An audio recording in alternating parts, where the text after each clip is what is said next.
Dinoflagellate. Dinoflagellate को लिखने से पहले मैं आपको समझा देती हूँ डायनोफ्लैजिलेट है क्या। तो डायनोफ्लैजिलेट वो ऑर्गेनिज्म होते हैं जो कि मरीन और फोटोसिंथेटिक होते हैं। ठीक है, अब इस तरह याद करने में थोड़ी कन्फ्यूजन होती है, तो इसको एक स्टोरी की तरह याद करते हैं। डाइनो यानी कि डाइन, ऐसे याद करो, डाइनो मतलब डाइन, और ये डाइन जो होती है वो समुद्र में रहती है यानी कि मरीन वाटर में, और ये फोटोसिंथेटिक भी होती है। और अब डाइन क्यों है, क्योंकि ये टॉक्सिन्स रिलीज करती है जिससे कई सारे फिशेस मर जाते हैं। ठीक है, उसके बाद से इसके पास पिगमेंट होते हैं, डिफरेंट पिगमेंट होते हैं जिसके कारण ये red, green, brown, blue colour दिखता है। और जो रेड टाइड होता है, जो सी रेड दिखता है, उसका कारण भी डायनोफ्लैजिलेट से ही है। ठीक है, और इनके पास होती है stiff cellulosic plate, outer part में इनके पास होती है स्टिफ सेलुलोजिक प्लेट। ठीक है, और इसका एग्जाम्पल है गाइनोकोलेक्स। एग्जाम्पल है गाइनोकोलेक्स। डायनोफ्लैजिलेट को समझने के बाद अब बात आती है लिखने के लिए। तो लिखते हैं, हेडिंग डालेंगे हम डायनोफ्लैजिलेट्स। ठीक है, इसका पहला पॉइंट है they are marine and photosynthetic.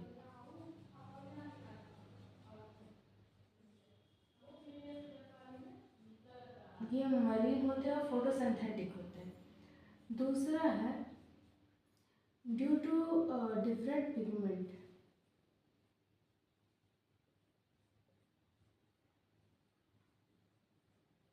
they appears they appear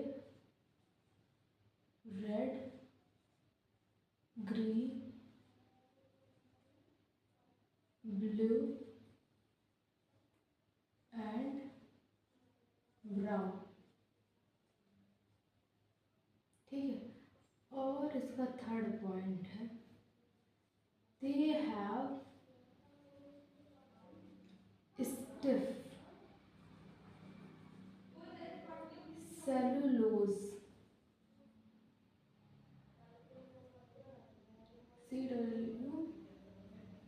cellulose plates in their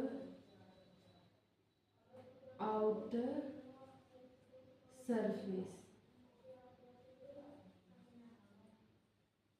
इनके आउटर सरफेस में जो होता है सेलुलोज, CLLUS होगा, सेलुलोज की स्पेलिंग देख लेना।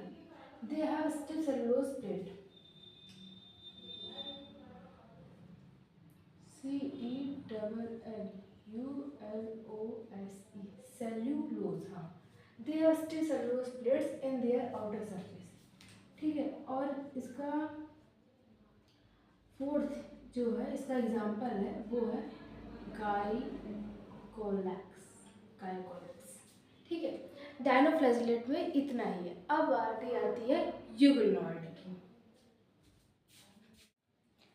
यूग्लिनॉइड, यूग्लिनॉइड जो होता है उसमें यूग्लिना इसका एग्जाम्पल है। तो यूग्लिनॉइड क्या है? यूग्लिनॉइड वो ऑर्गेनिज्म होते हैं जो फ्रेश वाटर में रहते हैं, और ये mixotrophic mode of nutrition show करते हैं। तो मिक्सोट्रॉपिक मोड ऑफ न्यूट्रिशन क्या है? ऑटोट्रॉपिक और हेटरोट्रॉपिक और मोड ऑफ न्यूट्रिशन जो ऑर्गेनिज्म शो करते हैं उन्हें कहते हैं मिक्सोट्रॉपिक ऑर्गेनिज्म। ठीक, और इनके पास दो फ्लैजिला होती है, एक शॉर्ट और एक लॉन्ग। नाउ अब लिखते हैं कि यूग्लिनॉइड क्या है। ठीक है, तो यूग्लिनॉइड,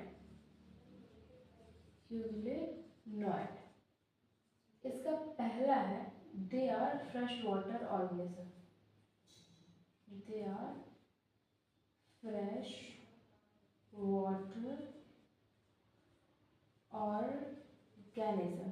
फ्रेश वाटर ऑर्गेनिज्म का मतलब है कि केवल साफ पानी में ही पाए जाते हैं और वो वाटर स्टैग्नेंट होता है। Fresh water organism and stagnant water.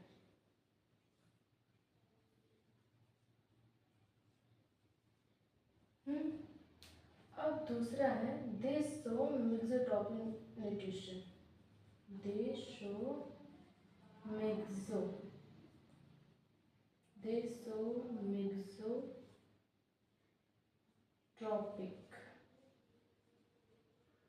Mode of nutrition. अब मिक्सोट्रॉपिक मोड ऑफ न्यूट्रिशन मतलब होता है those organism which show autotrophic and heterotropic both type of nutrition. Heterotropic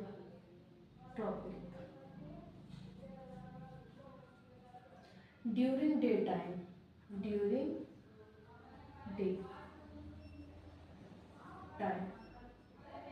they show autotropic nutrition, and in night they show heterotropic mode of nutrition.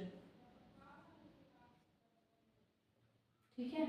अब देह में क्योंकि sunlight होती है तो उसके कारण ये ऑटोट्रॉपिक मोड ऑफ न्यूट्रिशन को शो करते हैं। अब बारी आती है इसके एग्जाम्पल की, तो इसका एग्जाम्पल है यूग्लिना, और इसको याद करना बहुत आसान है क्योंकि यूग्लॉइड है, यूग्लॉइड से यूग्लिना, ठीक। और इनके पास दो फ्लैजिला हैं, दे हैव टू फ्लैजिला, एक शॉर्ट है एंड अ लॉन्ग, दो, एक लंबा है और एक छोटा सा है। और इनके पास जो होती है प्रोटीन रिच लेयर होती है, ठीक है। They have protein rich layer, pellicle की होती है, इनके पास प्रोटीन की लेयर होती है जो कि पेलिकल की बनी होती है, इसके कारण ये फ्लेक्सिबल होते हैं, ठीक है। अब यूग्लॉइड का थोड़ा सा बना देती हूँ, आई नो ये थोड़ा सा खराब है लेकिन एडजस्ट कर लीजिएगा। देखो प्रोटीन रिच लेयर होती है इनकी बॉडी पे जो कि पेरिकल की बनी होती है और इसी कारण ये फ्लेक्सिबल होते हैं, ठीक है। अब यूग्लॉइड के बाद हमारा आता है स्लिम मॉल्ट्स जो होते हैं वो सैप्रोफाइटिक प्रोटिस्टा होते हैं। सैप्रोफाइटिक मतलब कि डेथ और डिकेइंग मेथड से अपना फूड ऑब्टेन करते हैं, ठीक है। मोड ऑफ न्यूट्रिशन कई प्रकार के होते हैं, जैसे कि ऑटोट्रॉपिक यानी कि प्रेजेंस ऑफ सनलाइट, जो ऑर्गेनिज्म अपना खुद फूड बनाते हो, जैसे कि प्लांट, वो ऑटोट्रॉपिक हो गए। हेटरोट्रॉपिक जो दूसरे ऑर्गेनिज्म पर डिपेंड होते हैं वो हेटरोट्रॉपिक होते हैं। और उसके बाद आपका होता है सेप्रोफाइटिक यानी कि डेड और डिकेइंग मेथड से जो ऑर्गेनिज्म अपना फूड ऑब्टेन करते हैं उन्हें सेप्रोफाइटिक कहते हैं। स्लिम मॉल्ट जो है वो सेप्रोफाइटिक है। Under suitable condition, they form an aggregate called plasmodium. एक suitable condition में ये प्लाज्मोडियम को फॉर्म करते हैं, which may grow and spread over several feet.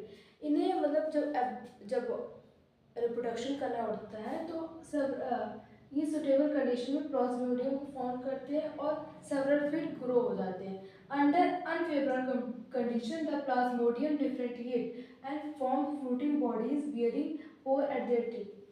जब जो कंडीशन होता है अनफेवरेबल होता है तब ये फ्रूटिंग बॉडी फॉर्म करते हैं और वो जो होता है वो फ्रूटिंग बॉडीज स्पोर के टाइप का होता है और ये इनके टिप्स पे ग्रो होता है, ठीक है। अब स्लिम मॉल्ट के बाद आती है प्रोटोजोन्स जो होते हैं वो हेटरोट्रॉपिक होते हैं और हेटरोट्रॉपिक में भी सब टॉपिक इनका प्रीडेटर्स और पैरासाइट। ये पैरासाइट होते हैं यानी कि लिविंग ऑर्गेनिज्म को एज अ होस्ट यूज़ करते हैं, ठीक है। और they believe as primitive relatives of animals, इन्हें एनिमल्स का प्रिमिटिव रिलेटिव भी माना जाता है, यानी पुराने जब बहुत पहले एनिमल्स भी इन्हीं के टाइप में आते थे। इनको 4 मेजर पार्ट्स में डिवाइड किया गया है। पहला अमीबॉइड, दूसरा फ्लैजिलेटेड, तीसरा सिलिएटेड एंड चौथा स्पोरोजोन्स। इसमें अमीबा जो होता है ये फ्रेश वाटर में रहता है, सी वाटर में है और मॉइस्ट। 3 जगह पाए जाते हैं, fresh water, sea water and moist soil. Marine forms have silica cells on their surface. अब मरीन के पास सिलिका क्यों है? ऑफ कोर्स फूड को कैप्चर करने के लिए इन्हें सिलिका की ज़रूरत पड़ेगी। तो मरीन फॉर्म इनके पास सिलिका सेल होती है इनके सरफेस पे। अब आते हैं फ्लैजिलेटेड। फ्लैजिलेटेड यानी कि इनमें फ्लैजिला प्रेजेंट है, इन पे फ्लैजिला है और ये चाहे तो फ्री लिविंग फॉर्म है और नहीं तो पैरासाइट है, यानी कि किसी ऑर्गेनिज्म पे डिपेंड होते हैं या फिर ये फ्री है। Parasite form causes disease such as trypanosoma. इनका जो पैरासाइट फॉर्म है, ठीक है, 2 फॉर्म के हैं, ये फ्री लिविंग भी है, कुछ तो फ्री लिविंग है और जो है कुछ वो पैरासाइट है। जो पैरासाइट फॉर्म है वो स्लीपिंग सिकनेस डिजीज कॉज करता है, जिसको हम बोलते हैं ट्राइपेसोमा। सिलिएटेड और स्पोरोजोन्स को अब आगे समझते हैं। Ciliated protozoans.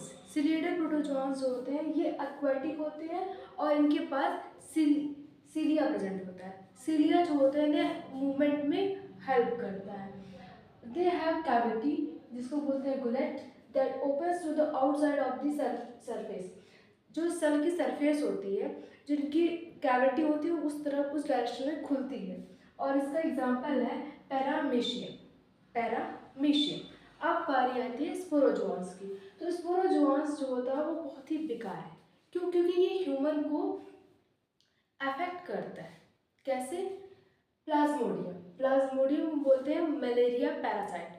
बहुत लोगों को ये कन्फ्यूजन होती है कि जो फीमेल एनाफिलिया होती है उसी कारण मलेरिया होता है। जी नहीं, फीमेल एनाफिली जो होती है वो तो वेक्टर है। वेक्टर यानी कि कैरियर है, जो प्लाज्मोडियम को एक बॉडी से दूसरे बॉडी तक, हेल्दी बॉडी तक पहुंचाने का काम करती है।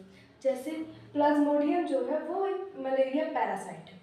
तो फीमेल एनाफिली जो कोई इन्फेक्टेड पर्सन है उसका ब्लड सक गई, फिर दूसरे हेल्दी पर्सन में उसको इंजेक्ट कर दिया, तो मलेरिया पैरासाइट जो हेल्दी जिसके वो मलेरिया हुआ है उसके बॉडी से उसने सक किया उसका ब्लड, फिर हेल्दी पर्सन में इंजेक्ट किया तो उसके ब्लड में मलेरिया पैरासाइट प्रेजेंट है और वो हेल्दी पर्सन को इन्फेक्ट किया। तो बस फीमेल एनाफिली ने एक वेक्टर का काम किया, कैरियर का काम किया। असल में जो मलेरिया कॉज होता है वो प्लाज्मोडियम से होता है। Which causes malaria, a disease which has staring effect on human population.